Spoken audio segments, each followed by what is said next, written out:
Well, today, of course, is very exciting news, and as Premier of our great state of Queensland, I'm very pleased to hear that the International Olympic Committee has moved us towards targeted dialogue. It's not Parliament yet. We're very excited by this development. It puts Queensland in the box seat, and I know that every level of government is absolutely united in working together to make this happen. And I'm very pleased that we'll be working with the mayors and the federal government to ensure that we get the funding to make this a reality. We already have 85% of the venues at the moment. It's a new norm, which means it's a game changer. We don't have to build huge stadiums that are not going to be used in the future. And this gives us hope and opportunity as we go through our economic recovery and plan for the future. It gives every single one of us hope that it puts Brisbane firmly on that international map, and we can actually give hope to our young students right across the nation that they could compete in an Olympics here in Queensland in 2032. I'll hand over to John. Thanks, John. Thank you, Premier. Good morning, everyone. I think we can be very, very pleased with last night's announcement. As you know, we've been moved to the status of preferred candidate. We're the preferred candidature. We're the only one. The other cities that had shown interest, that had presented, they've been parked for future games. It is a significant recognition of the way we've worked together, the three levels of government, the Paralympic Committee and the Australian Olympic Committee, in presenting this bid together. And I think that was recognised as well. It was a long night. The meeting itself started at 9:30. They got me to leave the meeting at about 11:30 and kept me waiting for 2 hours. So the discussion on this subject was 2 hours, but such is the importance of it. And I think that it was a very mature decision by the IOC. To take a decision when you've still got a few other cities there and say, well, we're going to go into targeted dialogue with one preferred city, was a big call by them, but that's where they ended up. And I think you will have seen the press release that's come out from President Bark, and it was very, very positive, and we can take a lot of encouragement from it. Thank you. Thanks, John. Well, look, it might be a miserable day there in terms of the weather, but it is a beautiful Brisbane day, a beautiful Queensland day today, and there's so much to be excited about today. I can't wipe the smile off my face. I'm feeling the love of all three levels of government working together on the common aim of having the Olympics here in 2032. We are now in the box seat. This is a really exciting opportunity. Now we need to actually go through and make sure we lock in the plans for improved infrastructure.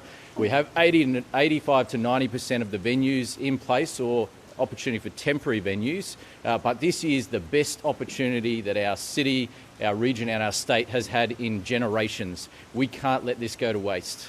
Happy to take any questions. If you want to pick it up, some clarity on what this actually means. We've got the Olympics, haven't we? Everything's got a name and... No, we have to... the IOC will now deal exclusively with us while we complete the questionnaire. Now, they've seen most of the information in the various feasibilities that have been submitted to them. The federal government has to provide its undertakings in terms of security, things it's done for any international event that comes here, border control, all of those things. So there's work to be done in that area, and we've got a reasonable period to do that.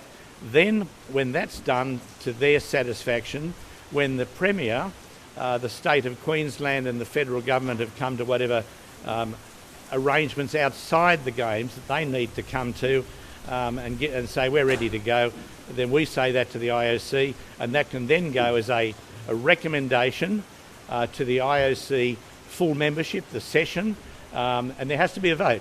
Even if there's only one candidate, you have to get 50% plus one.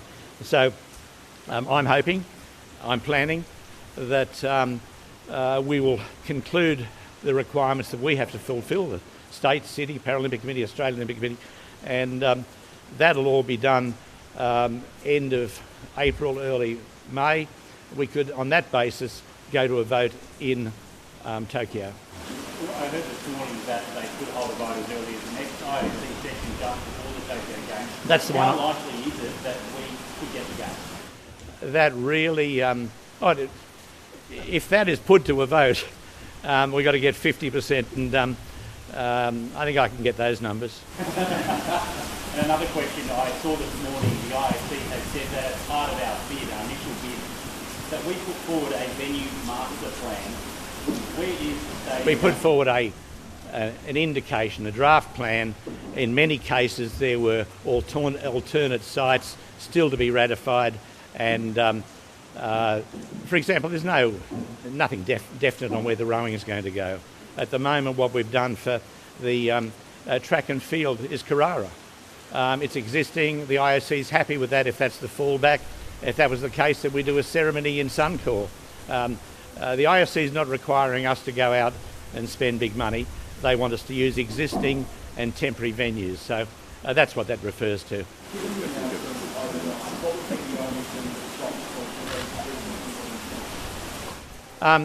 Well, we have to fulfil the documentation, answer the questionnaire, and then the three levels of government have to feel they've got to be at one in terms of the funding, not for the games, but the funding that this region requires to properly host the games as a region, the future infrastructure and transport, in particular rail and road. Premier, obviously beautiful weather. No one's going to rain on this parade today, can I say that? Obviously, we've heard that these being in summer games, we will actually hold them potentially in winter though in July. It's absolutely perfect weather for the games in 2032, and that's something that the IOC, I think, will look very favourably upon. Venue master plan, do you have any hopes to build a new venue, or do you want to rebuild Woolloongabba? Well, we'll be looking at all of those in detail now, but there is an option of one new big venue in terms of where we would have the opening ceremony, but we may use Carrara as well. But let's have those discussions. We've got to now go down to the fine print and make sure we've got all the funding lined up between all levels of government. And I'm sure there is an absolute willingness in my conversations with the Prime Minister. It's been very, very positive. We have a senior minister that's on our task force as well. And I know the councils are up for it as well. Where are the dollars from the federal government? Have you got an idea of what you would need? We're commencing those negotiations now. Yep, so that's the next stage. Yep. So you mentioned April, May, that sort of time frame to have our documents all online. At that point, would you have a better understanding of where all the venues? We don't need to. I chair the Tokyo Committee. After they were awarded the games, we found $2.3 billion of savings by moving to existing venues, not building new ones. There's still, this 11 years out, the IOC is flexible. There were only recently changes for Paris for 2024. There's plenty of time on those things. It's basically, though, we have to, the IOC wants to know that it's existing or temporary or planned for the future growth of this region.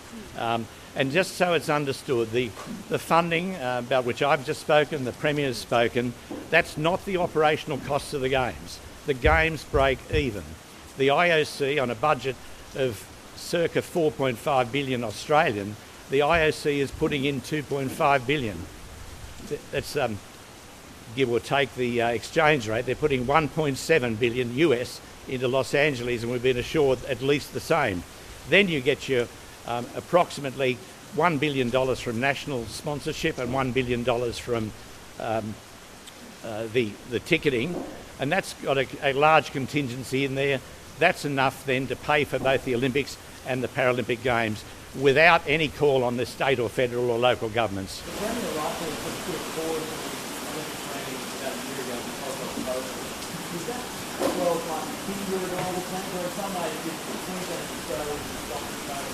Well, look, while it was parked by the levels of government for very obvious and correct reasons, we continued, the AOC, in discussing with the international federations and the International Paralympic Committee how they best saw this proposal.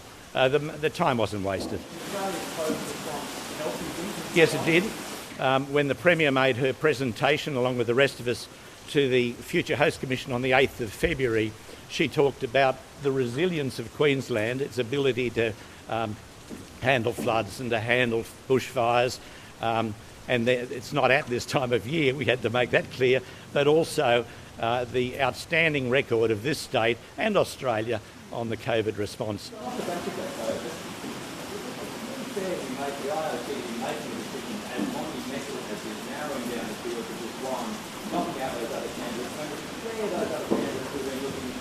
Other priorities in their countries right now, i.e. fighting the pandemic rather than building an official field? We didn't just start looking at this 1 year before, and the other countries didn't start looking 1 year before. This started in 2015 when we were looking at Los Angeles. Los Angeles was awarded the Games in 2017, therefore it opened up for a later period. And the IOC's position on not keeping all the cities going is because they don't want to have costly, big losses for many cities. You know, go back to Melbourne and Sydney. We spent $30 million on that, and each of those, put that into current dollars, when President Bark met with Prime Minister Morrison, the Prime Minister said, look, we'll put $10 million into the bid, and the Bark said, save your money. I want you to do this for less. You don't have any more to bring the IOC members here. You don't have to visit them. You have very limited number of presentations, less now even because of the COVID. But it's what do you want to do? Keep them all going with the greatest of respect and have them running up, the meter running, and at the end of the day, the IOC's made the call that this is the best opportunity.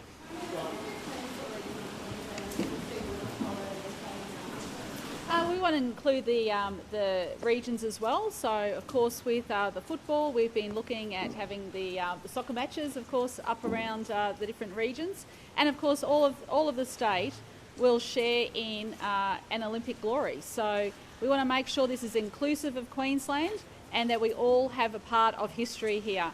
And look, to have Queensland and Brisbane firmly on the international map, I think what that will do for our tourism in the future, especially when the international borders by 2032 will definitely be open by then.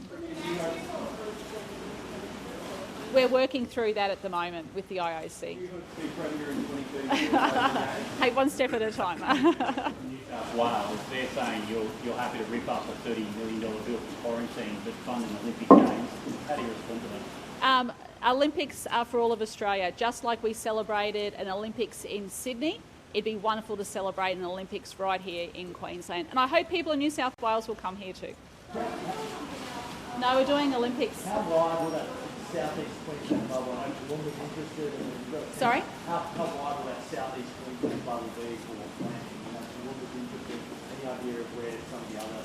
Yeah, well, I might get Mark to talk about that in terms of from the Council of Mayors perspective, but there's opportunities for Ipswich, for Logan, Redlands, Brisbane, and of course the Gold Coast. And in fact, it was the fact that we held such a highly successful Commonwealth Games that everyone started to talk after the 2018 Commonwealth Games about the potential of an Olympics because it was done so spectacularly. I'll have more to say about that in the House. Yes. Not that it gets forgotten, but it's important, I guess, to know that this is a huge fill for Paralympics around Australia. What does it mean for those up-and-coming athletes and the organisation as a whole? Well, a 10-year runway provides a fantastic development path for so many athletes, so many young athletes.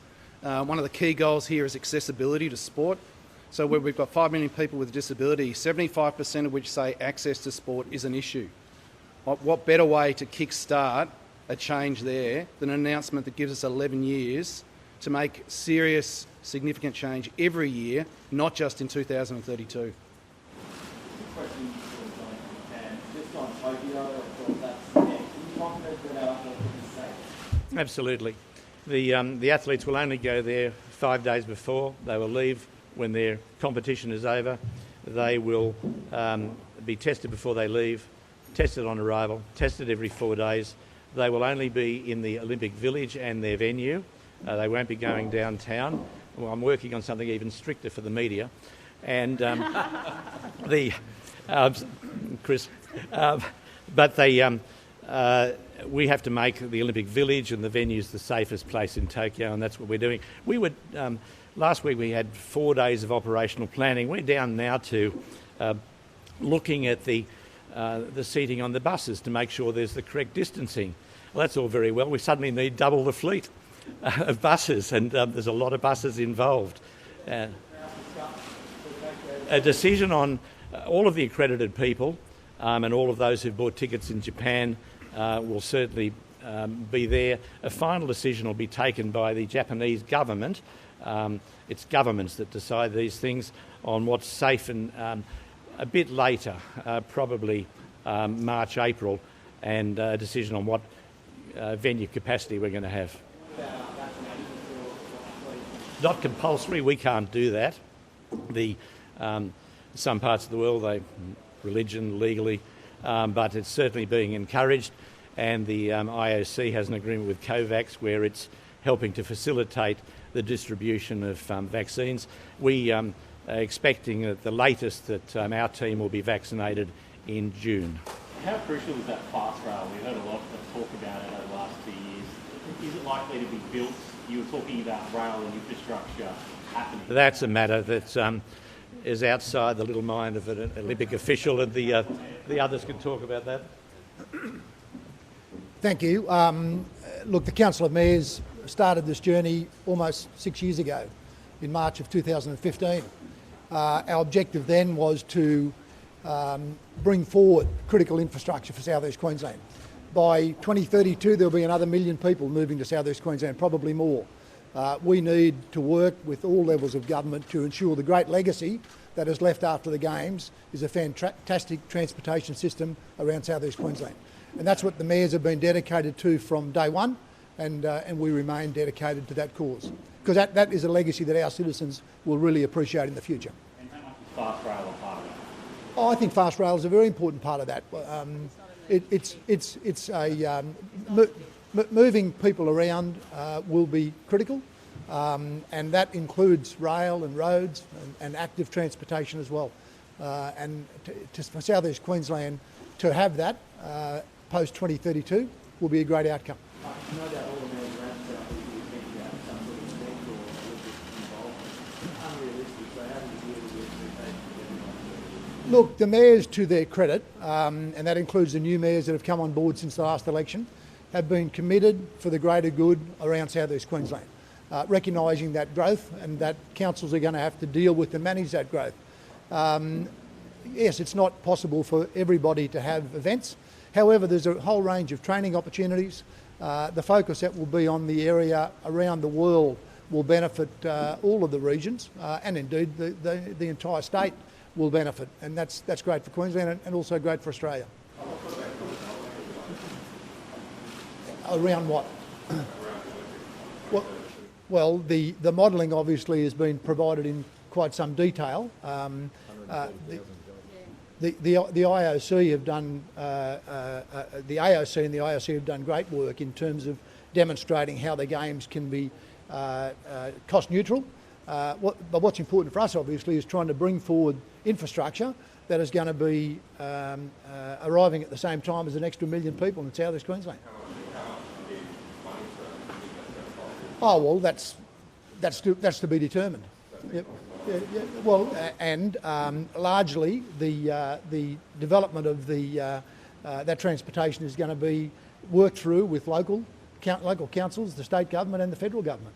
Tony, can I ask? It's a stunning achievement, like your big committee to get this result today. But when we look at what's happened, Brisbane has gone forward as the sole surviving candidate. The other 6-7 cities have fallen away. You're not worried that they know something you don't. Are you absolutely confident this is the right path to be taken and that it won't lead to severe financial difficulties? Yeah, well, don't forget that there are Olympics going to be held in other countries around the world. We're looking here at 2032.